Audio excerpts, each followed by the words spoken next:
message is transmitted at the request of the Texas Division of Emergency Management.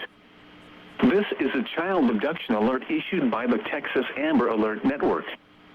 This is a child abduction alert issued by the Texas Amber Alert Network. The Montgomery Police Department is searching for Kia Miller, black female, 13 years old, date of birth April 12, 2006, height 5 feet, 7 inches, weight 110 pounds, brown hair, brown eyes, and wearing a red long-sleeve hoodie, black workout pants with red stripes, and a blue backpack.